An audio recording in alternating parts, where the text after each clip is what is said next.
criminal, cooperative, and revenue sides with proficiency, has conducted proceedings before the Commission of Inquiry. Sir has conducted the proceedings before arbitrators. He has written a book on the Vedic jurisprudence, has written books on the various laws for students and lawyers, legal history, law of torts, Bombay tenancy and agricultural arms, etc. Co-editor of 36 volumes of Maharashtra Local Acts, has written collections of poems, etc. Has participated in the very large number of conferences at national and international level, and has submitted the papers at such conferences. Some of papers are ancient jurisprudence, peace and violence, human rights, intellectual property, environment, environment and law, judicial reforms, planning of education. Large number of articles on the various topics have been published in the newspapers and periodicals in the English and Marathi. Has given interviews, appearance on the television and radio.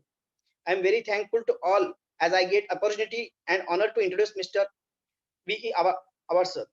I request Honorable Bhaskara Awar sir to address all the participants. Thank you very much. Thank you.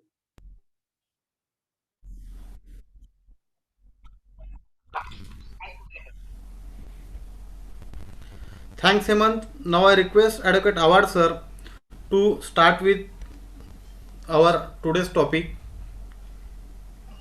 नमस्ते. Welcome all. प्रथम आपल्या सर्व कमिटीचं अभिनंदन की सर्वच कामं बंद असताना आपण सर्वांनी आपल्या बारच्या वतीनं ही सिरीज सुरू केली आणि वायाला जाणारे दिवस उपयोगात आणले, त्याबद्दल आपल्या सर्वांचं अभिनंदन. आणि आता आपण आपल्या आजच्या विषयाकडे वळू.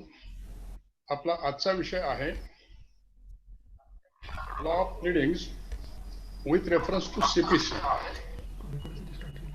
With reference to CPC म्हणण्याचं कारण असं आहे की ड्राफ्टिंग, प्लीडिंग अँड कन्व्हेन्सिंग हा लॉ मधला किंवा ज्युरिस्प्रुडन्स मधला एक वेगळा सब्जेक्ट आहे. मग आता तुम्ही मोगाचं एवढं मोठं पुस्तक बघितलं असेल, ड्राफ्टिंग, प्लीडिंग अँड कन्व्हेन्सर्स. मग याच्यामध्ये ड्राफ्टिंग ऑफ कन्व्हेन्सर्स हा एक पार्ट आहे. Conveyancers are those documents by which titles are conveyed, passed, sale deeds, etc. While pleadings are those draftings which are submitted in the courts. Now, normally speaking, right from writing notices or acknowledgements, receipts, whatever document of legal type we are drafting, we normally call it a pleading. While under CPC, that is not so, to be understood properly. Under CPC, the rules are, Order 6, Rule 1 says that pleadings means plaint and written statement. Now, plaint is the document which is submitted by the person who initiates a civil suit. That is to say, plaintiff. So, when plaintiff initiates an action, that is by means of submission of a plaint, and to this plaint, when reply is given to the other side, that reply is known as written statement, what we lawyers for short call it as WS. So plaint as well as WS are the pleadings according to us under CPC. Now, the plaint, what a plaint should contain, that is section 26 of CPC. It tells you how and what the plaint should be. Or for our discussion purpose, and particularly for the young lawyers, we will divide it this way, that plaint has title. Then plaint has second part, cause of action, cause and description. Third part is the parties, and fourth part is the relief claim. These four parts are called the title part of a plaint. Now, with the title part of the plaint, that is one part. Second part would be body of the plaint, and third part is the concluding section, concluding paragraphs. So the first part we take title part of a plaint. title part of a plaint, first thing to be seen is in the title part. And what I am talking about, just to give an example, we normally say in the Court of Civil Judge Senior Division at Solapur, civil suit number so and so, ABC plaintiff versus XYZ defendant, suit for partition. This portion is called title part. Now, in drafting this title part, first part is forum. How you decided in the Court of Civil Judge Senior Division Solapur? This is called forum, the authority or the court before which the pleading is presented. Section 9 of CPC, it gives you a rule that civil court is having jurisdiction in all matters of civil natures unless specifically barred. Now this section 9, it incorporates the rule of jurisprudence, that is UB just, EB remedium. Where there is a right, remedy must be there. Or in torts, you must have studied in cases like HB versus White, that if a voter was denied to vote and ultimately it was found that the person in whose favor he was going to vote was elected, so there was no damnum, no damage was caused. But he was saying whether he is elected or not, that is his question. Another thing, whether I exercise my right to vote or not is important. And if my right is violated, remedy must be there. And basing on such type of principles, the rule that was formulated in jurisprudence is UB just, EB remedium. Where there is a right, there is a remedy. So court cannot ask you that show me where the remedy is there. You will just show here is my right, you find out the remedy, or show me where the remedy is specifically barred. Unless it is barred, remedy is there. Now, this being the first rule, dependent on this first rule, the jurisdiction of civil courts is defined. Now, this jurisdiction, for our practical purposes, we will put it this way. One is vertical jurisdiction and the other is horizontal jurisdiction. Now, in this jurisdiction, which is vertical, in vertical jurisdiction, we call it pecuniary jurisdiction. That is to say, as section 6 of CPC says, that each court has certain limits, valuation limit of its jurisdiction. So civil judge junior division, certain suits of certain value are cognizable by that court. Senior division, certain value defined for them. This is one side of jurisdiction. This I call, for remembering it, that this is vertical. While second part we call is the horizontal jurisdiction, that is territory-wise jurisdiction. That is to say, the place of swing. At what place I can file my suit. Sections 15 to 20 of CPC tell you the various rules. Before we go to those rules, let us say what basic rules or ideas in jurisprudence are. That there must be a lex situs. That is situs rule. Situs is the place. The law of the place or court of the place where the property is situated. That is one. Lex actus. That the court of the place where the act was done. Lex delicti. The court of the place where the wrong was done. Lex contractus. The place where the contract was entered into. It may be lex solutionis, that is the place where the performance was due, or it may be lex contractus, that is parties sometimes are allowed to decide in which court they shall put the litigation, or there may be lex celebrationis. Now, suppose that it is a case of marriage, etc., adoption. At what place celebration did take place, this is also to be stated, there is jurisdiction. Now let's say each one of these, that lex situs rule, that is the place where the property is situated. This rule applies in case of immovable properties. So any suit regarding immovable property must be filed in the court within whose jurisdiction the property is situated. Now, immovable property will include, once you file the suit, even if you want to claim mean profits, that the person is a wrongful possession of my property for last 5 years, he has taken the income that I want to claim. Then he has caused some damage to the property, damages I am claiming. All these things in one suit in that court where the property is situated. Now it may happen that property is situated within the jurisdiction of more courts than one. Say a continuous piece of land, some part lies in this taluka, some part lies in that taluka.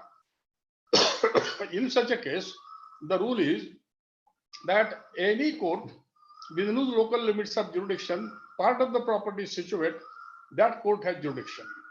While another thing is, suppose that there are many properties, more than one, and these properties are situated within the jurisdiction of different courts in different districts or different states also.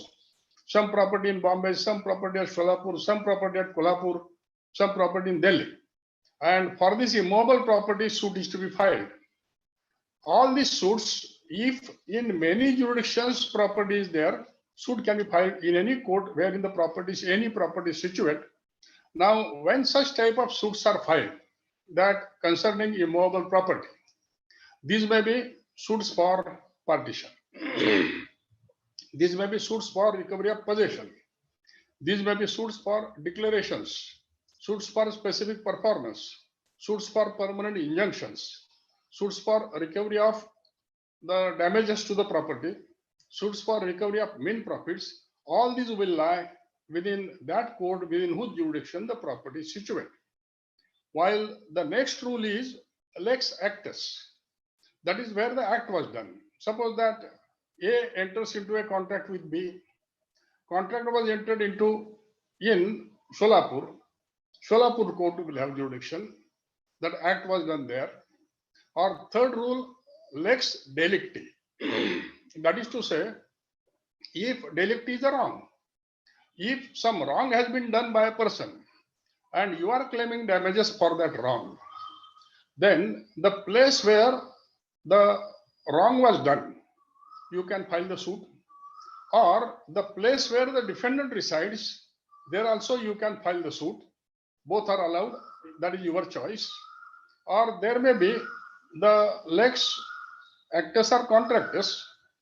Sometimes parties to a contract, at the time of entering into contract, they say that if there is dispute in future out of this contract, big companies normally they do it that way, then suit will lie in Bombay. So maybe that the factory is in Solapur, the contract is entered into in Pune, but their head offices are in Bombay. They have by contract chosen the forum, suit can lie there. That is possible. Or lex solutionis, where purpose was due. Suppose that contract is there, and by that contract, A has undertaken to deliver the goods to B at Latur. Now, the place where the performance is to be done is Latur, solutionis. The suit may be filed at that place also, or at the place where contract was entered into, or at the place where normally the defendant resides. Any of the forum is good for that. The celebration is that there are some relations or status questions where some religious celebrations are required to be undergone. Say marriage, adoption. In such cases, when these celebrations have taken place at a particular place, at that place jurisdiction is. Now, when we have seen this and we find that jurisdiction, the vertical, the horizontal is seen, and then it is found that many courts are having jurisdiction, more than one. What is to be done? Simple rule to be remembered is that when many, rule is any. Your choice, in any court you can file the suit. However, a competent court of lowest grade shall have the jurisdiction. That is to say, if in my case, Supreme Court has jurisdiction, High Court has jurisdiction, District Court has jurisdiction, the Taluka Court also has jurisdiction. Senior division has jurisdiction, junior division has jurisdiction. In which court I shall go? And if I say, no, I am a big businessman, how I will go in the lower court? I will directly go in the Supreme Court. No. Competent court of lowest grade is the court where your cause shall start. That is your forum. Now, once you find out the forum, second question is cause and description.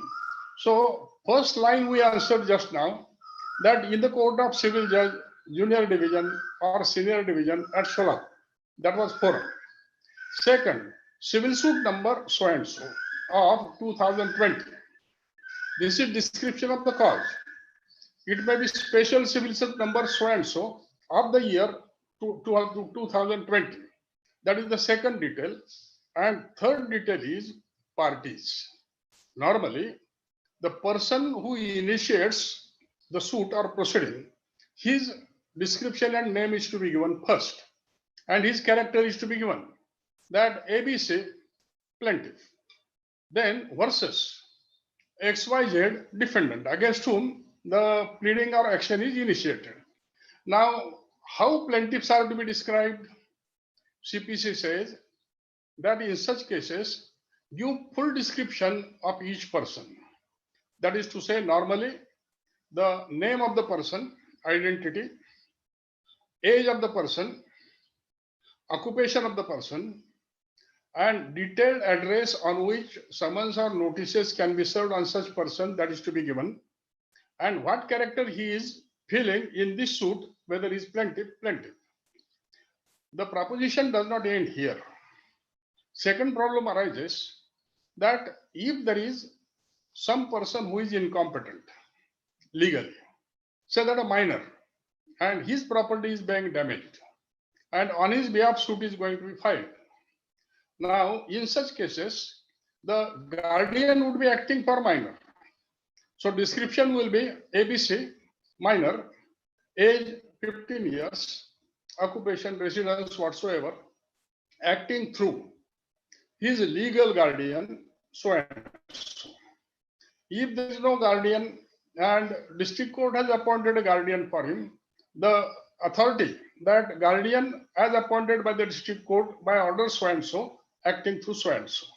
Or if a plaintiff, because the plaintiff is busy in other works, has appointed an agent, say a power of attorney holder, then ABC acting through XYZ, the holder of the power of attorney under so and so power, and then his details are also given. That way description is to be given. This is all right in case of natural persons. But suppose that persons are legal persons or statutory persons, say a company, then it has to be this way, that ABC, a company registered under Indian Companies Act, if it is a private company, as a private company, if it is a public company, and then such legal person cannot act by itself, it has to act through some authorized person. So in case of such company, the authorized person would be that they have passed a resolution, and that resolution, it says that to take the action against so and so, we hereby resolve that Mr. XYZ, who is manager or whatsoever of their company, is authorized to take necessary steps, and then through him acting through so and so, he will write. Likewise, legal persons, there can be cooperative societies or housing cooperative societies nowadays, which litigation is much more, or there can be public trusts. All these legal persons, even partnerships, even if they are registered, not registered, they have to act through somebody. That is to be stated. And once this is there, these are our plaintiffs. In the beginning only, let us clarify one thing, that nowadays we find that because in civil courts, there is so much rush of the proceedings. Though under section 9, all the jurisdiction is vested in the civil courts, we have started transferring jurisdiction from civil courts to what we call tribunals. However, when we are considering CPC, always remember Suppose that Tenancy Act, Bombay Tenancy, Maharashtra Tenancy Act regarding agricultural lands, it also, whenever any summons is to be served or any proceedings are being conducted, it says that so far applicable CPC shall apply. So under other laws also, even if it is a family court, CPC shall apply. And therefore, we are considering CPC as the basic thing for pleadings. The question that we answered was that who can be the plaintiffs we had seen. The next question is that how many persons can be plaintiffs or how many persons can be defendants. Here, in olden days, there was a rule as it was laid down in Old English case Aldridge versus Barrows, that where there was a cause of action that are arisen for injury to the person as well as damage to the property. Take for instance a case that a neighbor pelts a big stone into the house wherein plaintiff is residing. This house is a rented house. The window pane is broken and that stone then hits on the head of the plaintiff. So plaintiff has got injury to the person and the owner of the house has got damage to the property. Now these two causes of action are different. Whether these two causes of action can be clubbed together. In Old England, they said per cause of action one suit. And in Aldridge versus Barrows, the court, when disallowing the clubbing of two persons together, it said it had given by way of a obiter dicta an example. If tomorrow there was a railway accident and 1,000 people were injured, should they file one suit? And court had then answered no. However, then thinking began that if really there is a railway accident where 1,000 persons are injured, should they file separate suits, 1,000 suits, and in each of these suits, the same railway, the same accident, the negligence of some persons or whatsoever, the same driver, the evidence, witnesses, everything is same. 1,000 times the court will have to waste its time in going through the same thing. What is the point in that? Why waste of time? And therefore rule was changed. And today our rule is that per transaction one suit. That all those persons to whom the cause of action arises out of a common transaction can file one suit coming together. Or this is called joinder of plaintiffs. So in the earlier case, I said that stone hitting plaintiff's head personally and the landlord's window pane is broken, loss of property, both these causes of action can be clubbed together, as well as both these persons can come together and can file one suit.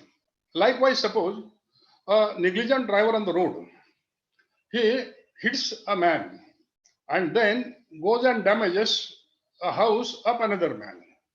Transaction is one. Evidence is the same. In such a case, these causes of action can club together, plaintiffs can come together and can file one suit. This is possible. This is called joinder of parties and joinder of causes.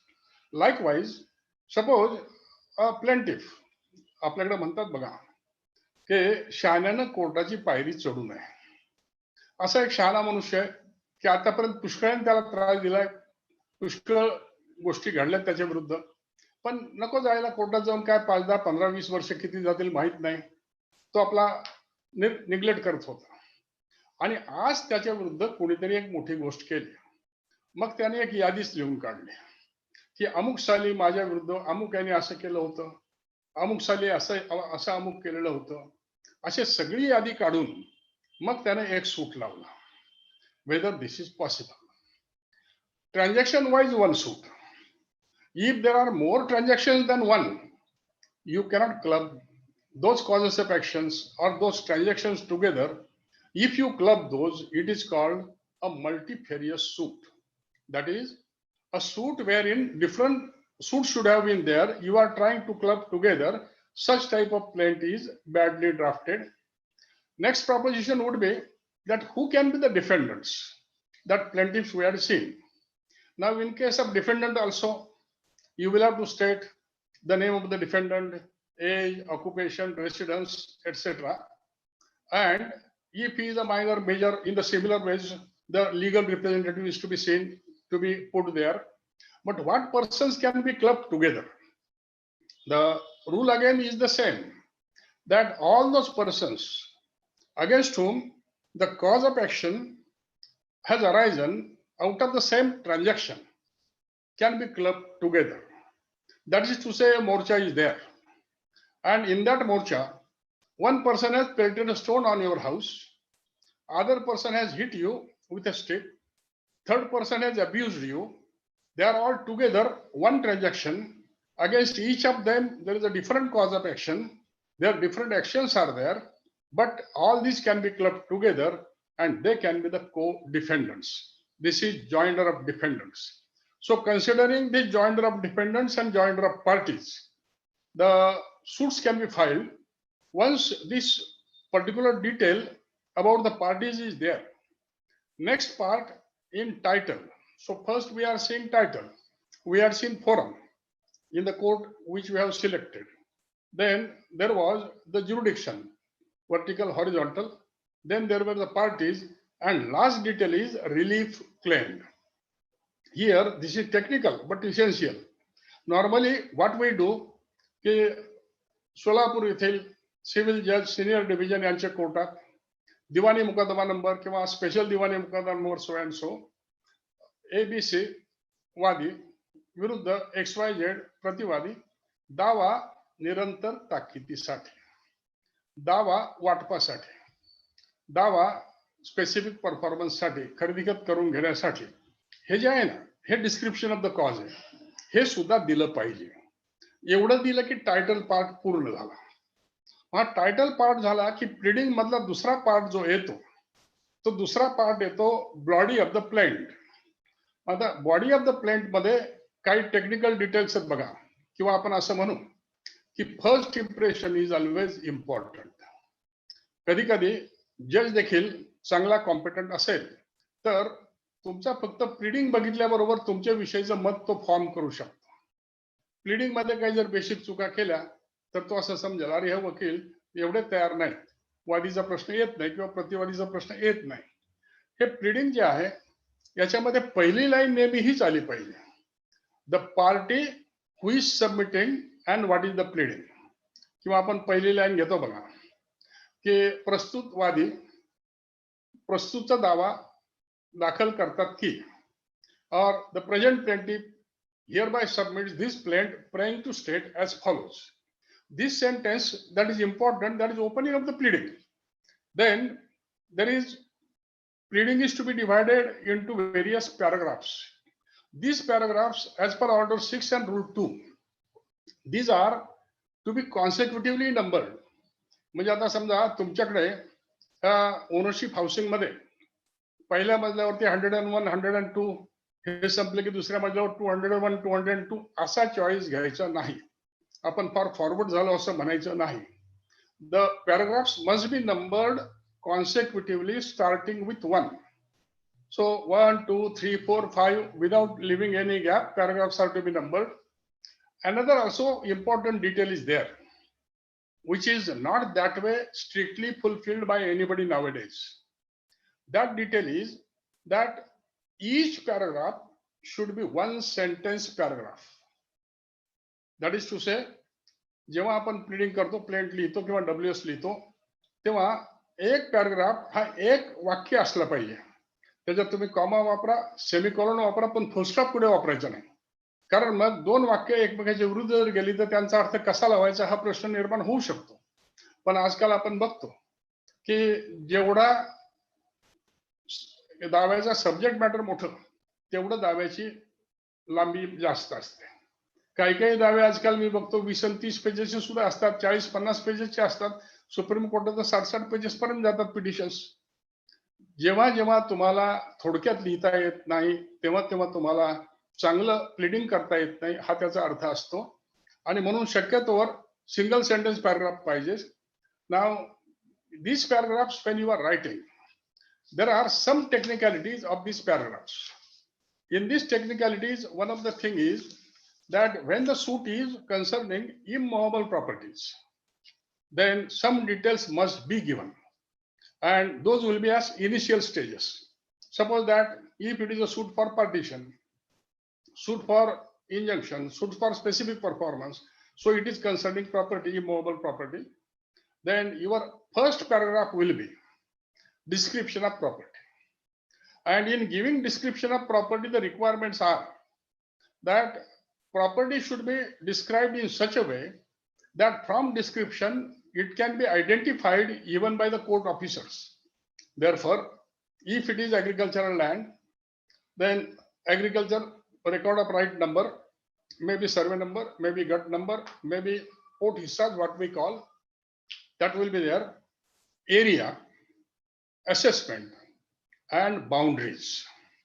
चतुष्सीमा ज्याला आपण म्हणतो की नाही, इथे normally बघा हा एक दुर्लक्षित भाग आहे.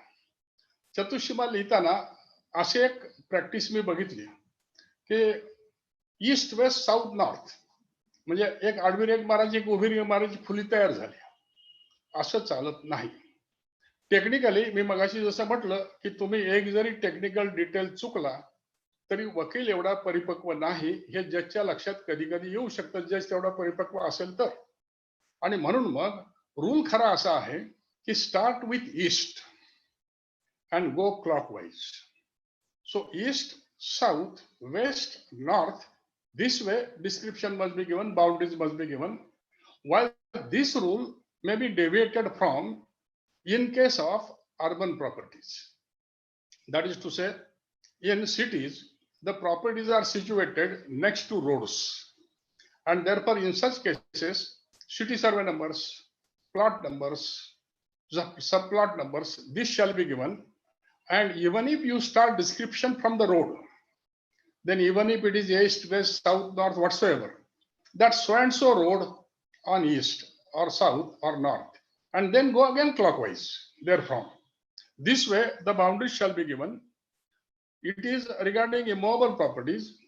Then, if the suit is concerning family, and the family may be partitions, maybe some disputes, maybe questions of adoption, maybe co-pastory matters. In all such cases, the pedigree is to be given, PEDGRE, किंवा वंशवेल ज्याला तुम्ही म्हणता. पुष्कळदा आपण त्याचा diagram सुद्धा काढतो, पण diagram काढला पाहिजे अशी गरज नाही. All that is required is you shall give the total relationship of the parties with each other if it is a family suit. And in total relationship, you will start from a common ancestor. या सगळ्यांचा common ancestor जो असेल तिथे गेलं पाहिजे.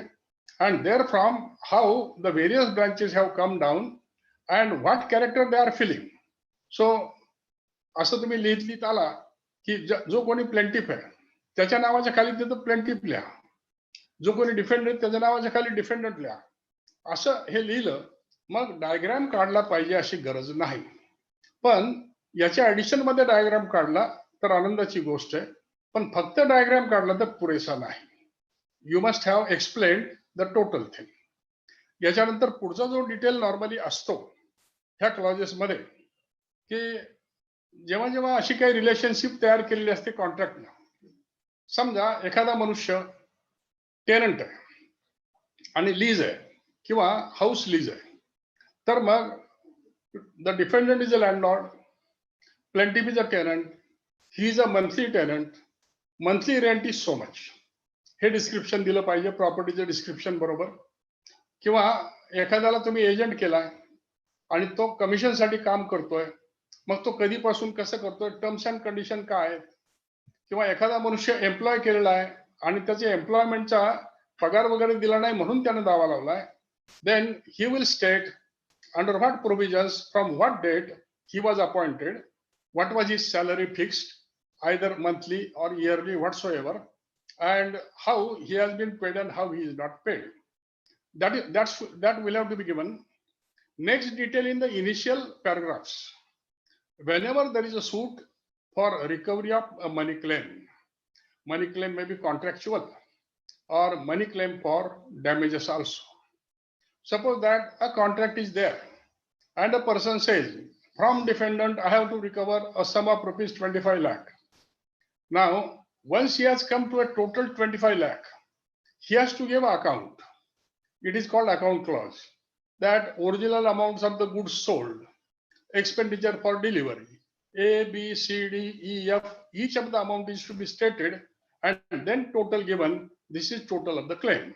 Without giving total of the claim, just pleading only amount, total amount is not sufficient. Or take for instance a case that a defendant has defamed a plaintiff, and therefore plaintiff says, my damages are 1 crore rupees for loss of my reputation, and this 1 crore rupees should be paid to me. Question will be, how this figure 1 crore has come? It has just come to your mind and you are stating that wishfully? It cannot be.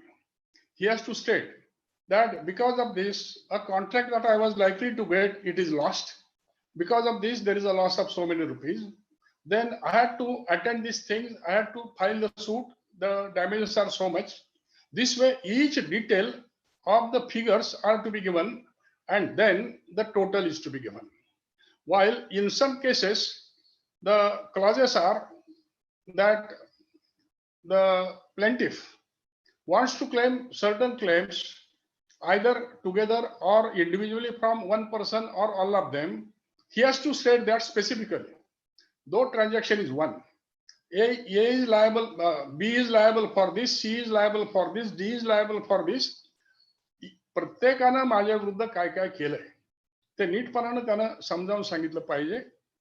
तर समजा marriage असेल तर मग त्याला हे दाखवायला लागेल की हाऊ that marriage was settled, कुठल्या ठिकाणी मॅरेज सेलिब्रेशन झालं, प्रत्येक पार्टीचं नाव काय होतं मॅरेजच्या अगोदर आणि मॅरेजच्या नंतर, हे सर्व डिटेल्स. त्याच्यानंतर कुठले कुठले रिलिजियस सेरेमनी परफॉर्म झाले कुठल्या ठिकाणी हे दिलं पाहिजे. आता आपण पहिल्या क्लॉज बद्दल बोलत होतो. समजा एखाद्या दाव्यामध्ये पहिले क्लॉजेस हे सगळेच येत आहेत, तर मग these will be the first clauses. either one of them you can take 1, 2, 3, 4, 5, but these must be taken as initial clauses. And once you cover the initial clauses, then next detail in a plaint happens to be the body of the plaint. Now, in the body of the plaint is to be remembered that what is body of the plaint? That is, we have seen that suit is for covering all the demands, all the relief which is accruing to you out of a transaction. So this transaction is to be stated hereafter. The transaction is a set of facts which has happened at a particular place or particular time and which has given you right to file the suit. How this transaction should be stated? कधी कधी आपण दावे बघतो की ह्या transaction मध्ये काय घडलं, कसं घडलं, हे इतकं डिटेल दिलं जातं की माझा हा भाऊ की नाही पहिल्यापासून असा भडकू आहे, नेहमी त्रास देतो, मागे असं केलं होतं, पुढे असं केलं होतं. यासाठी आपल्याकडे एक पहिल्यापासूनचे ज्याला ज्युरिस्प्रुडन्स मध्ये आम्ही गोल्डन रूल्स ऑफ प्लीडिंग असं म्हणतो. ह्या गोल्डन रूल्स ऑफ प्लीडिंग मध्ये 3 रूल्स येतात. Plead facts, not law. Because law, everybody knows, every person knows the law of his country, judge also knows. You need not state what law is. की माझा असं contract होतं, त्या contract मध्ये contract ऍक्टच्या अमुक section प्रमाणे असा आहे, तो सेक्शन सांगू नका, फक्त fact Sanga.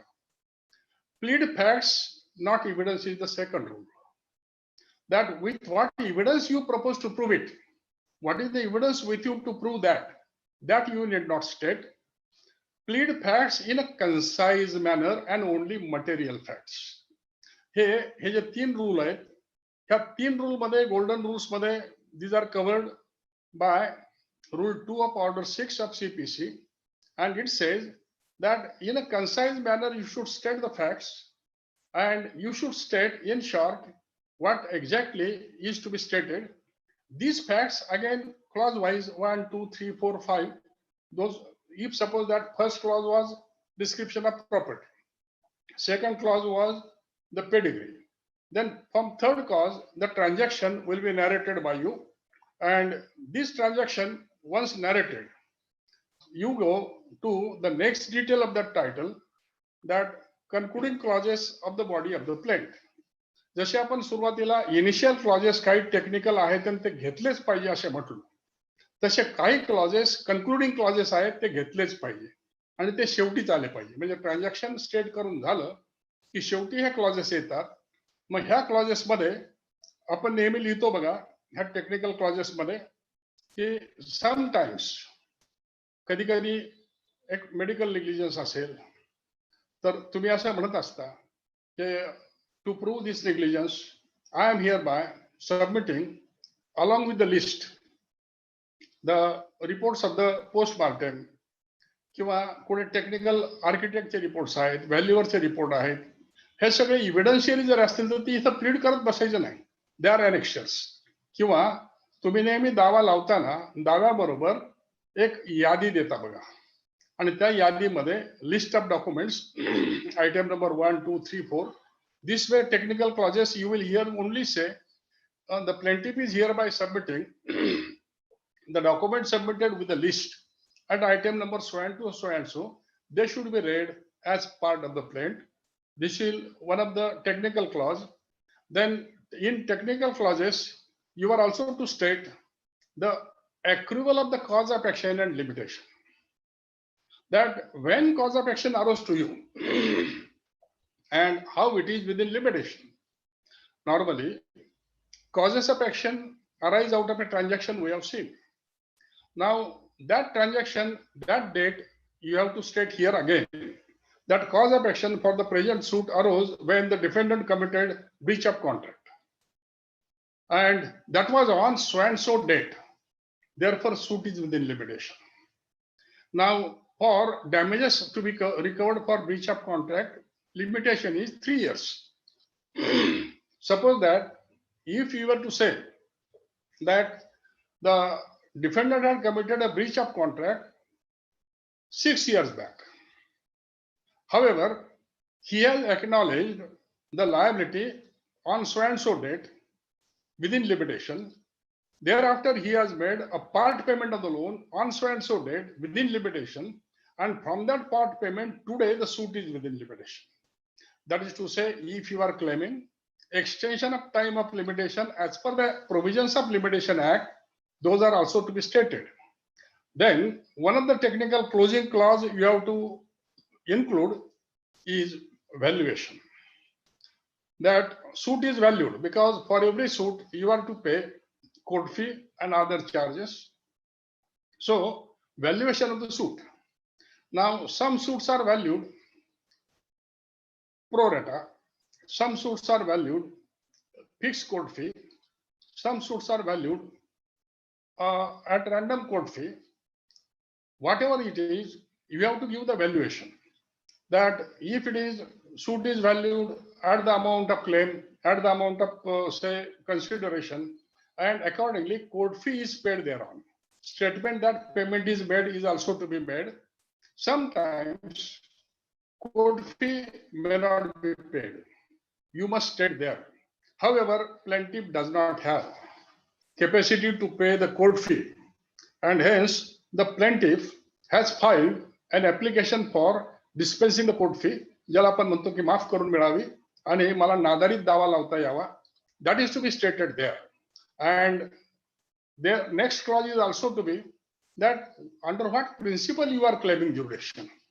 If you say that suit is pertaining to the partition of immovable property, the property is situated at village so and so, that village is lying within the jurisdiction of this honorable court, and hence honorable court has got jurisdiction. So under whatever rule you are stating that, this is to be stated. When all these technical clauses are given at the end, then there is a prayer clause. Normally, nowadays I see that prayer clauses are also numbered, but the pure rules of pleading say that prayer clause should not be numbered. Therefore, the plaintiff prays आणि पुढे त्याची मागणी तो सांगतो. इथे आपण दुर्लक्ष करण्याची शक्यता असते, ते होता कामा नये. त्याचा एक रूल असा आहे, prayer clause is the virus clause. It defines the authority and jurisdiction of the court. Suppose that you had a claim for property, immovable property. Your claim was immovable property was in wrongful possession of the defendant. He has caused damage to it, and he has also received the income, usufruct, and damages. All these you are claiming. You have pleaded in the body of the plaint. But in the prayer clause, you say the plaintiff therefore prays that he should be given possession. की वादीला ताबा देण्यात यावा प्रॉपर्टीचा. मग डॅमेजेसचं काय झालं, युसुफ्रक्टचं काय झालं हे तुम्हाला बोलता येणार नाही. Whatever is not prayed for, judge does not have jurisdiction to grant it. Jurisdiction of the court is limited here, and therefore prayer clause is to be drafted very carefully. Once this is there, then last technical detail is the concluding part of the plaint. This concluding part of the plaint is signing execution of the plaint. The plaintiff will sign the plaint. If there are more plaintiffs than one, all of them will sign the plaint. And if a lawyer is presenting the plaint, the lawyer will also countersign the plaint. Then there is a verification. खरं म्हणजे पूर्वी काय होतं की फक्त verification करून आम्ही लोक प्रॅक्टिस सुरू केली तेव्हा दावा लावायचो. तुमच्या अध्यक्षांना तसंच माहिती असेल. पण नंतर खूपच भानगडी व्हायला लागल्या. मग आता आपण असा एक रूल केला तर व्हेरिफिकेशन तर आहेच, प्लेंटिफ हिअर बाय स्टेट्स वगैरे, आणि परत सही. आणि याच्याबरोबरच आपण म्हणतोय की अफिडेव्हिट सुद्धा घाला प्लेंट्स, म्हणजे याला आणखी थोडं बांधून घेऊ. And plaint shall be submitted in duplicate, 2 copies, as well as many copies for the defendants as the number of defendants is. मग अशा पद्धतीनं तुम्ही एकदा प्लेंट दाखल केला की ते व्हेरिफिकेशन अफिडेव्हिट वगैरे दिलं म्हणजे सूट इज प्रॉपरली फाईल्ड. हे फाईल केल्यानंतर मग कोर्टाचं जे काम आहे ते प्लीडिंग मध्ये येत नाही. मग कोर्टामध्ये त्यांचं जे ऍडमिनिस्ट्रेटिव्ह ऑफिस असतं, रजिस्ट्रारचं ऑफिस, त्याच्यामध्ये त्या दाव्याला तपासून घेतलं जातं, नंबर वगैरे दिला जातो. आणि हे झाल्यानंतर त्या ऑर्डर 5 प्रमाणे डिफेंडंटला समन्स पाठवलं जातं. डिफेंडंट समन्स सर्व झालं. आता इथे एक डिटेल ध्यानात घ्या की ऑर्डर 5 प्रमाणे डिफेंडंटला जे समन्स जातं ना त्याच्या त्या तुम्ही दिलेल्या ऍड्रेसवर, ते समन्स कशाचं असतं? Normally it is to appear and suit is fixed either for framing issues or for final disposal. Such type of summons is given. हे समन्स गेल्यानंतर डिफेंडंट कोर्टात येतो. मग कोर्टात आला की आपण रूल केला की 30 दिवसाच्या आतमध्ये त्यानं त्याचं रिटर्न स्टेटमेंट द्यावं, WS द्यावं. इथेही तो परत अर्ज बिर्ज करतो आणि मग 90 दिवसापर्यंत नक्कीच लांबवतो. ते सगळं होऊन त्यानं रिटर्न स्टेटमेंट आणलं. तर इथे काय requirements of return statement are there. That in return statement also, just like plaint, there will be title part that in the court of civil judge, senior division at Solapur, special civil suit number so and so, ABC plaintiff versus XYZ defendant. आणि मग खालचा जो detail येईल तो the present defendant hereby submits his return statement to pray as follows. This is open, and then he will start dealing with the claims and allegations made in the plaint. The CPC says that whatever is not denied by the defendant shall be taken as admitted. Therefore, if he wants to admit something, he may admit specifically or he may not speak anything at all. But if he wants to deny, denial must be a specific denial. That is to say, therefore, normally what we do, that the defendant hereby denies the contents of paragraph number 1. Or if he wants to say that defendant number 1 hereby admits the first part of paragraph number 1, so far it gives relationship, but the second part to the effect this is not admitted, it is denied. म्हणजे प्रत्येक denial, प्रत्येक क्लेमची denial ही specific असली पाहिजे. ती specific नसेल तर त्याला एक असं डिस्क्रिप्शन आहे, इव्हॅजिव्ह डिनायल्स. म्हणजे नरोवा कुंजरोवा नक्की काय म्हणायचं सांगायचं नाही, बघू कोर्टामध्ये आहे त्यावेळी ठरवू काय बोलायचं. हे चालत नाही. तुमचं डिनायल स्पेसिफिक पाहिजे, अदरवाईज कोर्ट असं गृहीत धरेल की तुम्ही ऍडमिशन दिलेलं आहे. मग ह्या डिनायल घेऊया एकदा क्लॉज वाईज आणि काय करतो की साधारणपणे प्रत्येक क्लॉज घ्यायचा प्लेंटचा अँड डिफेंडंट हिअर बाय डिनाइज किंवा all the clauses 1 2 3 4 5 are denied by defendant however about clause number 6. This way, specifically, you admit or you deny the things, partially admit or partially deny the things. हे झाल्यानंतर डिफेंडंटचा दुसरा महत्वाचा part जो सुरू होतो WS मध्ये, तो part आहे objections to the maintainability. आपण मगाशी बघितलं की प्लेंटिफला जेव्हा आपण विचारलं की काय म्हणून दावा लावला, कुठल्या रूल खाली, त्यानं सांगितलं सेक्शन 9 वाचा. If there is a cause of civil nature, civil court has jurisdiction, I have a right. You be just severe medium, you must enter in the suit. Now, if defendant wants to say this court has no jurisdiction or plaintiff has no right to file the suit, so plaintiff's competence or court's competence, these objections can be taken. Now, in these objections, just see section 10 of CPC, that if defendant says that this suit is not maintainable because the plaintiff has filed another suit in so and so court on the same cause of action between the same parties, or defendant has already filed so and so suit in this court or some other court regarding the same thing between the same parties. That is to say, 2 or more suits are pending between the same parties concerning the same subject matter, the causes of action. Then the suit which is previously instituted, जो suit अगोदर दाखल केलेला आहे तो suit चालेल, नंतर दाखल केलेला सूट स्टे करावा लागेल, हा सेक्शन 10 चा अर्थ आहे. Here properly remember the words previous. त्याचं दुसरं ऑब्जेक्शन असं येऊ शकतं डिफेंडंटचं, that the suit is not maintainable because it is barred by section 11. Section 11 is res judicata. Res judicata, things once adjudicated. एक लक्षात घ्या की सेक्शन 10 खाली पार्टीला राईट नव्हता दुसरा सूट लावायचा. सेक्शन 11 काय म्हणतो, no court shall have jurisdiction to try any suit or issue which had been directly and substantially issued in a former suit between the same parties finally decided by the court. इथे असं गृहीत धरा की ह्या प्लेंटिफनं डिफेंडंटच्या विरुद्ध एक दावा ह्या कोर्टात लावला. डिफेंडंटनं याचा दावा बघितला की दुसऱ्या दिवशी प्रॉपर्टी अनेक ठिकाणी होती, म्हणून दुसऱ्या तालुक्यामध्ये प्लेंटिफच्या विरुद्ध दुसरा दावा लावला त्या प्रॉपर्टीबद्दल. डिफेंडंटचा दावा एवढा फटफट चालला की प्लेंटिफचा दावा पहिला लावलेला होता तरी देखील तो दुसरा दावा अगोदर निकालात निघाला. मग रेस जुडिकाटा म्हणतो फॉर्मर सूट. सेक्शन 10 मध्ये प्रिव्हियस सूट, जो सूट अगोदर दाखल केलाय तो.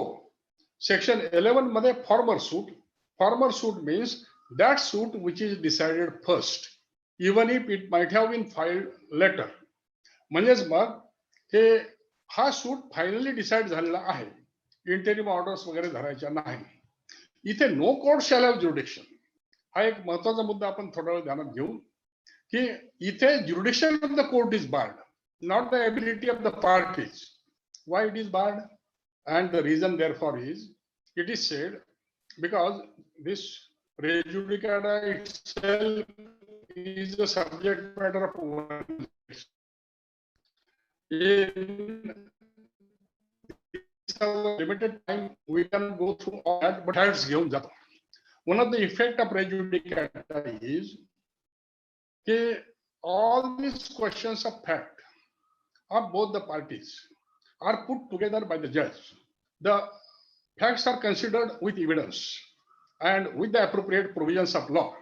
And then the judge comes to a conclusion that this should be the decision, what is called adjudication. So when the questions of fact mixed with the right provisions of right law, and those are heated with the discretion, judicial discretion, the questions of fact are transformed into a question of law. And therefore, if question of law is there, finding is law now. How there can be a suit? Suit can be only on facts, not on law. किंवा मी नेहमी एक उदाहरण देतो बघा, त्यातल्या त्यात यंगस्टरसाठी एक चांगलं गमतीचं उदाहरण आहे की समजा तुम्हाला शाळेमध्ये ऊर्ध्वपातन क्रिया शिकवली होती. मग इकडे एक असं पॉट असतं, त्याचं तोंड इकडे असतं, इथे काहीतरी तुम्ही टाकलेलं असतं, खालून दिवा लावता, त्या उष्णतेनं ते उकळतं आणि मग त्याची वाफ तयार होते आणि ती इकडे येते. आता हे ऊर्ध्वपातन आपल्या कोर्टातल्या पद्धतीने जर घेतलं की समजा हा प्लेंटिफ आहे, हा सडका गुळ घेऊन आला, हा डिफेंडंट आहे, हा काही बाकीची केमिकल्स घेऊन आला आणि ही एकत्र टाकून त्याने, ज्याला आपण हातभट्टी म्हणतो, ही सुरू केली. मग ह्या हातभट्टीमध्ये दोघांच्या बाजूने एक एक वकील आहेत, ते जाळ कसा वाढवायचा हे बघतायत. आणि ही सगळी जे काही आपण यंत्रणा म्हणतोय ऊर्ध्वपातनाची, ते पॉट वगैरे, याला म्हणायचं कोर्ट मशिनरी. आणि मग ते जी उष्णता तयार झाली, दॅट इज ज्युडिशियल डिस्क्रिशन. हे तयार झालं की मग तो सडका गुळ, तो नवसागर, आणखी काय काय लिगल प्रोव्हिजन मिसळले होता, केमिकल्स, ह्या सगळ्यांचा शेवटी ऊर्ध्वपात होऊन दुसऱ्या पॉटमध्ये जे येईल ती झाली तुमची दारू. मग आता तो पिऊन बघितली त्यानं, नाही किक येत नाही, मग आणखी एकदा उकळा, चला पिला मध्ये चालेल. पण समजा तो प्लेंटिफ म्हटला की माझा तो सडका गुळ मी परत घेऊन जातो, आणि डिफेंडंट म्हटला की माझ्या फॅक्ट्स मी परत घेऊन जातो, दुसरी भट्टी लावू, तर फॅक्ट शिल्लक कुठे राहिले आता? Those are converted, those are transmitted, transform into the questions of law, and therefore whenever section 11 applies, the jurisdiction of the court itself is barred. Next thing in a WS will be that the objection to the joinder, the defendant may say that the cause of action pleaded by different transaction, cause of action which is again defendant number 2 is different. That is, there is a misjoinder of causes, there is a misjoinder of defendants, or there is a misjoinder of causes and defendants, or there is a non-joinder. Now, necessary parties and proper parties is another detail. प्लेंटिफनं काही parties घातल्यात, पण defender म्हणू शकतो की all the necessary parties are not joined, or some proper parties are not joined. मग आता necessary party आणि proper party आपण कोणाला म्हणायचं? Normal rule to be remembered is that all those parties whose position must be considered for determining the rights and liabilities of the parties are necessary parties, while all those parties against whom no claim is made but their position in the suit is to be considered, they are necessary parties. मग आता proper parties, मग आता आपण असं ध्यानात घेऊ की समजा एक land आहे आणि आपल्याकडे अशा केसेस खूप असतात. त्या लँड मध्ये मालकाची नाव ऑक्युपन्सी सगळी असतात, धारकांची नावं.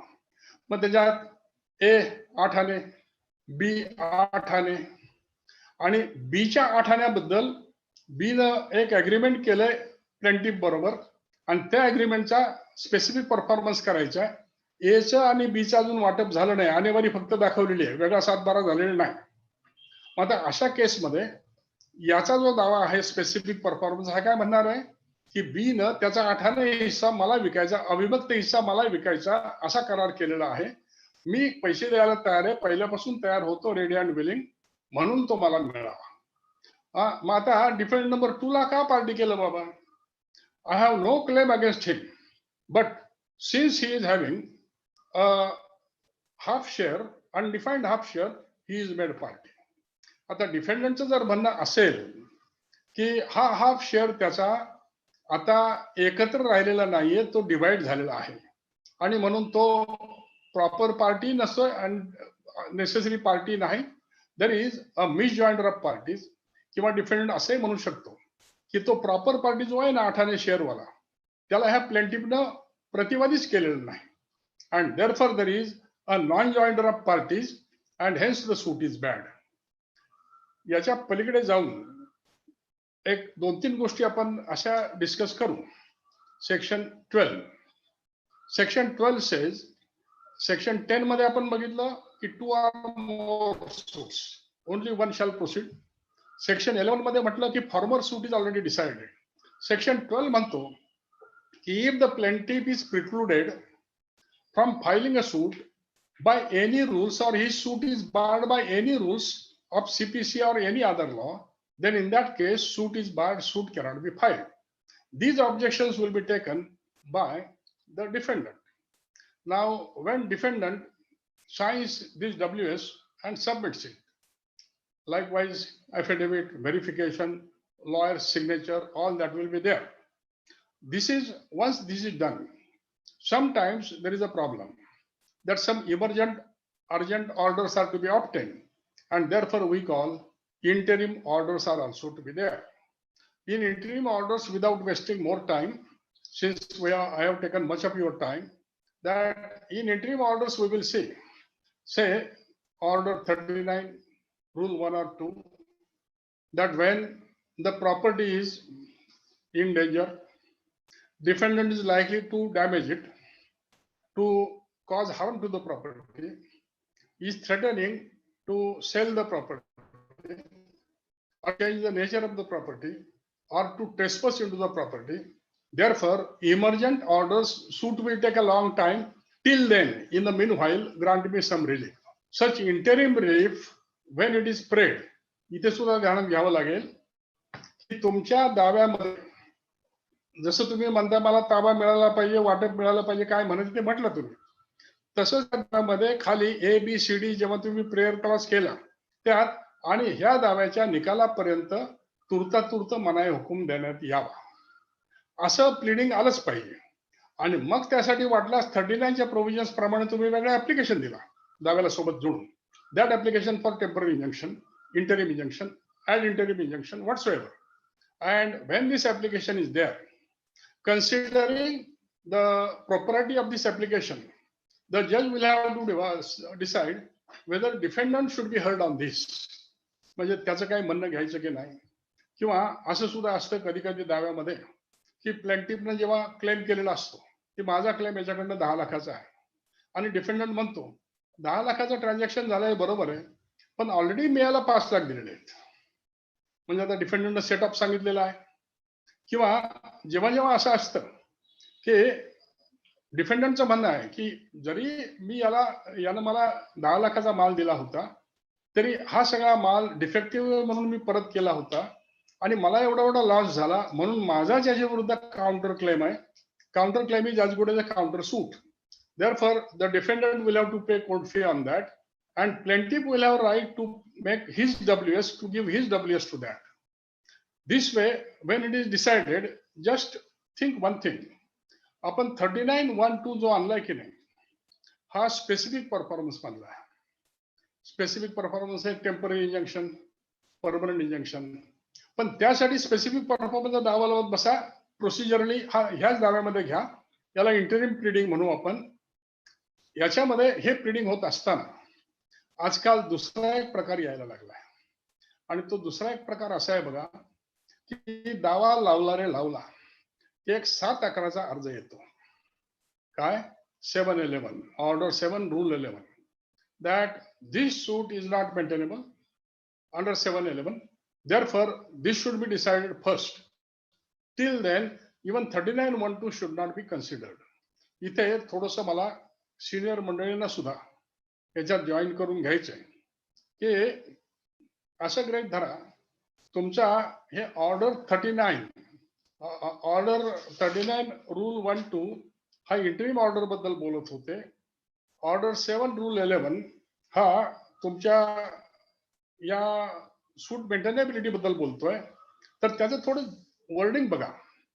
वर्डिंग असं आहे की plaint shall be rejected if it does not disclose cause of action or it is undervalued, and though the court had directed to make up the value, payment of value, it is not corrected, or requisite stamp duty is not paid, and even if he was called upon to pay, he has not paid. आणि normally आपण ज्या clause खाली हा अर्ज करतो तो clause असतो D. तो डी असा आहे where the suit appears from the statement in the plaint to be barred by any law. आणि इथे डिफेंडंट येतो त्याच्या WS मध्ये किंवा WS च्या पूर्वीच अर्ज देतो आणि हा सूट मेंटेनेबल नाही म्हणतो. याच्यामध्ये थोडंसं मला आउट ऑफ वे जाऊन असं म्हणायचंय की आपण एक असा विचार करू, माझ्या मताप्रमाणे प्लेंट इज रिजेक्टेड, याचा जो 11 आहे याच्यामध्ये रिजेक्शन आहे आणि ऑर्डर 7 रूल 10 जो आहे त्याच्यामध्ये रिटर्न ऑफ द प्लेंट आहे. रिजेक्शन जरी झालं तरी दावा बार झाला नाही, another suit can be file. मग हे रिजेक्शन ऑफ द प्लेंट शब्द आहे, रिजेक्शन ऑफ द सूट किंवा डिसमिसल ऑफ सूट नाहीये. मग प्लेंट कधी असतो? तुम्ही दावा दाखल केला, तो रजिस्ट्रीमध्ये आहे, तिथं तपासणी झाली, काय तुम्ही टेनन्सी ऍक्ट खालचं पोझिशन म्हणताय, मामलेदाराकडे जायला पाहिजे. Court has no jurisdiction, it can be return, it can be rejected. पण समजा ह्या ऑर्डर 5 खाली जेव्हा समन्स तुम्ही बघता त्यावेळेला रूल 1 असं सांगतो की when the suit is duly instituted, duly means properly, then summons to the defendant shall be issued. म्हणजे मग आता प्लेंट राहिला नाही, तो सूट झाला आणि सूटचं समन गेल्यानंतर डिफेंडंट आलाय. आता डिफेंडंट इथं जर ऑब्जेक्ट घेतलं ह्या सूट मेंटेनेबल नाही, तर माझं असं म्हणणं आहे की एकदा तो सूट नंबर केला तर 7-11 लागणारच नाही, कारण तो सूट झाला, तो प्लेंट राहिला नाही, रिजेक्शन ऑफ प्लेंट नाही. हे समजा वादात आहे थोडा वेळ, कारण आपल्याला एका पार्टीने जर असं म्हटलं तर दुसऱ्या पार्टीला ग्राउंड लागतं की नाही, ते ग्राउंड मी तुम्हाला दिलंय. पण याच्यामध्ये दुसरा एक भाग आहे, त्या 7-11 खाली जेव्हा जेव्हा प्रिलिमिनरी इश्यू काढा, डिफेंडंट काही डॉक्युमेंट घेऊन येतो एवढी मोठी, ती डॉक्युमेंट सबमिट करतो, तर याच्यावरती आता हे जो स्टेटमेंट आहे की from the contents of the plaint it appears that the suit is not maintainable. म्हणजे इथं WS वाचायचं किंवा डिफेंडंटचं ऑब्जेक्शन वाचायचं ही कुठं प्रोव्हिजन आहे? फक्त प्लेंट बघायचा. आणि मग याच्यावरती केस लॉ असा आहे की हा AR 2015 2485 Gururaj Reddy versus P. Reddy, again I repeat, AIR 2015 2485, आणि ह्या केसमध्ये असं रेशिओ आहे that in deciding 711 the contents of WS are not to be seen, as well as contents of objection application given by the defendant are also not to be seen. Only the contents of plaint are to be seen, and on the basis of those contents the answer is to be given. झालंय काय की पूर्वी महाराष्ट्रामध्ये आणखी एक रोग होता मोठा सिव्हिल सूट्स मध्ये, सेक्शन 9A. म्हणजे आता सेक्शन 9 सांगत होता court has jurisdiction in all matters, आणि 9A सांगत होता कि if there is an objection taken to the jurisdiction of the court or maintainability of suit, then in that case such objection should be decided first. गरज पडली preliminary issue काढून त्याच्यावरती evidence घेऊन. परंतु आता आपल्या सर्वांच्या माहितीसाठी section 9A has been held to be ultra virus and that is no more. आता सेक्शन 9A आणि 7-11 आपण नेहमी इंटरमिक्स करत होतो बघा, आणि म्हणून इथं सुद्धा प्रिलिमिनरी इश्यू ड्राफ्ट करा, फ्रेम करा, इथपर्यंत लोक जातात, हे जाता येणार नाही. तुमचं आर्ग्युमेंट असं पाहिजे, पहिलं आर्ग्युमेंट की the proposition which is there well established that the moment summons is issued to the defendant, suit is duly instituted, otherwise summons is never issued. And what can be rejected under 711 is a plaint, not suit. This being so, that stage is gone. Under 711 only registry or the court before numbering can reject the plaint, defendant cannot come in that. While alternatively, second thing you will be saying, even if presume that defendant can challenge that, but he cannot bring any evidence or any of his pleading against me, only the plaint will be seen, and from the contents of the plaint it will have to be decided whether suit is tenable or not. This is the scope of 711. And another last thing we will see, it is that sometimes defendant only says that suit is time barred, and when suit is time barred, very many times it is said that this issue should be decided first. The rule of law is that question of limitation is not a pure question of law. Limitation is a mixed question of law and fact. And since limitation is a mixed question of law and fact, suppose that a claim is that sale deed is executed 10 years back. At that time, the plaintiff was minor. There was a fraud. Plaintiff has attained majority last 2 years, or fraud was discovered last year, and therefrom suit is within limitation. So 3 years time now is to be construed properly. It is a mixed question of law and fact, and therefore it also cannot be a preliminary issue. It will have to be decided along with the suit. याच्यावरती देखील एक ruling महत्वाचं आहे, हे दररोजचं लागणार आहे. 2006 volume 6 of All Maharashtra Reporter, page 56, limitation cannot be decided as preliminary issue. It is a mixed question of law and facts. Now this way, if you go, we have not touched the rest of the proceedings of a suit, because our object was to deal with pleadings with reference to CPC, and pleadings means the plaint and written statement, and at the most interim pleadings that we have covered. Now I think I have taken much more time, the necessary time for you people to ask any questions. If you please, you may proceed. Yes, sir. Thank you, sir. Pratik. Yes, sir. We'll take. Queries. Yes.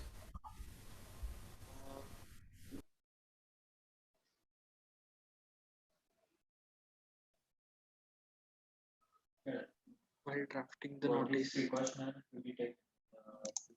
Sir, one of the question that is asked, that what kind of the precautions are to be taken while drafting a notice? Acha. Now notice gives you cause of action sometimes. Suppose that it is a termination of tenancy. Unless you have terminated tenancy, you cannot file a suit. The dishonor of checks for claims, I am not speaking about 138. In that case, unless notice of dishonor is given, you cannot file a suit. म्हणजेच काही ठिकाणी अशा असतात की अगोदर notice दिल्याशिवाय तुम्हाला cause of action मिळत नाही. अशा वेळेला आपण नोटीस दिली पाहिजे, आणि नोटीस या शब्दाचा अर्थ लक्षात घेतला पाहिजे. Notice is to be defined as any knowledge, material knowledge, which is communicated to the defendant, other party, or which he would have learned had he not been negligent or neglectful. असं सगळं knowledge notice आहे, material. मग त्या notice मध्ये जेव्हा लॉयरची notice जाते तेव्हा तुम्ही दोन गोष्टी नेहमी लक्षात घ्याव्या, की एक क्लायंट कडनं मिळालेले इन्स्ट्रक्शन्स, दुसरी लिगल पोझिशन, की ही नोटीस कंपल्सरी आहे का, ही नोटीस ऑप्शनल आहे का. समजा नुसता मनी क्लेम लावायचा आहे, मग नोटीस दिलीच पाहिजे अशी गरज नाहीये. पण तरी सुद्धा उद्या यानं जर म्हटलं तुम्ही पैसे द्यायला तयार होतो, घेऊन टाका, कोर्ट फी व्हायला गेले, असं काय व्हायला नको. म्हणून नोटीस दिली म्हणजे notices which are compulsory requirement, notices which are voluntarily given as a rule of prudence, these notices if drafted by lawyers, ह्या नोटिसेस सुद्धा प्लीडिंगचे रूल फॉलो करून व्यवस्थितपणे कोणी नोटीस दिली. तुम्ही लॉयर म्हणून नोटीस देत असाल तर for and on behalf of so and so under instructions from so and so you are hereby served with this notice to say as under, अशी नोटीस तुम्ही लिहिली पाहिजे. आणि मी तरी नेहमी, अजून तुमच्याकडे हे आलं की नाही माहित नाही, पण आता मुंबई पुण्यामध्ये असं घडतं की आलेला क्लायंट तो नाव सांगतो, ते सगळं त्याचं खरं नाव आहे की नाही, आणि उद्या तो मला परत सापडणार आहे की नाही हे माहित सुद्धा नसतं. आणि मग त्यानं जर उद्या असं सांगितलं की मी नोटीस द्यायला सांगितलीच नव्हती वकिलांना, मग एखादी तक्रार तुमची बार काउन्सिलकडे मिसकॉन्डक्ट करता. आणि म्हणून मग normally as rule of prudence a lawyer should always require the client, म्हणजे माझ्याकडे तरी मी असं करतो की माझ्या ऑफिसमध्ये जी स्थळप्रत मी ठेवतो, ऑफिस कॉपी, त्याच्यावरती क्लायंटची सही घेतो, ती कॉपी माझ्याकडे राहते, आणि मग बाकीच्या कॉपीज माझ्या सहीनं त्या समोरच्या पार्टीला आणि क्लायंटच्या हातामध्ये जातात. अशी काळजी घ्यावी. Anything else? आणखी काय प्रश्न? Yes, sir. One query is with regard to counterclaim and set off. Please explain counterclaim and what is difference between counterclaim and set off. अच्छा. Set off, normally it is the claim of the plaintiff which is admitted. However, defendant is saying that this claim is liable to be reduced because certain things have happened. की याचं माझं contract झालं होतं, याने हे goods दिले, हे कबूल आहे, परंतु हे गुड्स डिफेक्टिव्ह होते आणि म्हणून एवढी किंमत मी लायबल नाहीये, किंवा ट्रान्झिट मधली जी किंमत त्याला भाडं द्यायचं होतं ते मला द्यावं लागलं आणि म्हणून माझा जो खर्च झाला हा कमी व्हावा. म्हणजे सेटअप मध्ये रिडक्शन ऑफ द क्लेम हे असतं, फॅक्ट्स कबूल केल्या. पण काउंटर क्लेम मध्ये वेगळी गोष्ट असते. काउंटर क्लेम मध्ये त्या प्लेंटिफला जो सांगितला हा माझा क्लेम आहे, त्यावेळेला डिफेंडंट असं म्हणत असतो, असं गृहीत धरू आपण की समजा एक लँडलॉर्डनं एक कॉन्ट्रॅक्टरला सांगितलं की माझ्यासाठी असं असं घर बांध आणि यासाठी मी तुला 1 कोटी रुपये देणार आहे, आणि मग कॉन्ट्रॅक्टरनं 1 कोटीचा दावा लँडलॉर्डच्या विरुद्ध लावलाय.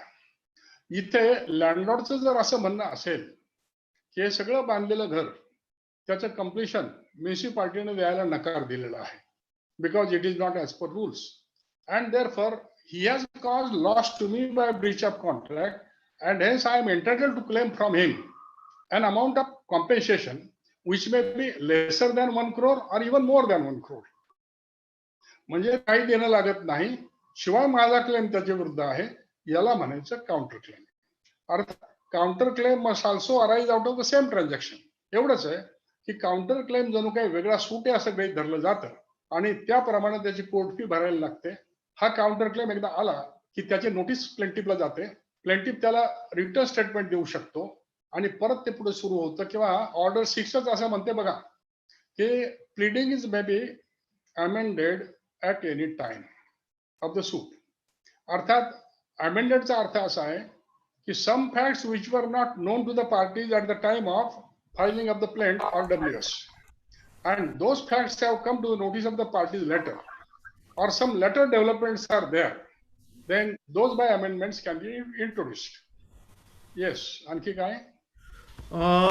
One more query. At what stage the amendment plaint can be filed? And one more connected question is that amendment in the plaint and the which point should not be changed in the amendment plaint? प्रश्न असा येईल, normally the whole claim is to be included in your original pleading, either plaint or WS. However, object of the proceeding is that plaint or WS should be drafted in such a way that court should be in a position to give final decision matter. Now, suppose that some important matters were not known to a party at the time of filing of the suit, and he comes to know about those facts later on.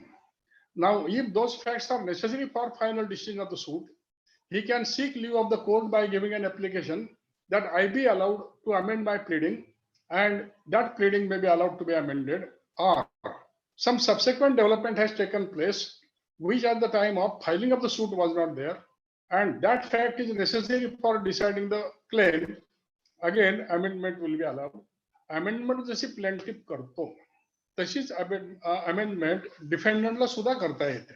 काही facts नंतर घडल्या, एखादा defence नंतर मिळाला तर तो defence त्याच्यामध्ये घालून ही अमेंडमेंट करता येते. पण नॉर्मली रूल असा की before issues are settled amendment should be made unless it is found that the subsequent developments were there. आणि मग अशा केसमध्ये ऍडिशनल इश्यूज सुद्धा काढले जातात, कारण amendment is part and parcel of pleading. And as you know, issues are always determining the burden of the parties, that whether plaintiff proves, whether defendant proves. आणि अमेंडमेंटनं जर ऍडिशनल केस आणलेली असेल तर additional issues येतील, पण अमेंडमेंटनं नवीन case तुम्हाला निर्माण करता येत नाही. जी केस सुरुवातीला करायला पाहिजे होती त्याच्याशी विसंगत अशी केस करता येणार नाही. It cannot be inconsistent with the original case. Anything else?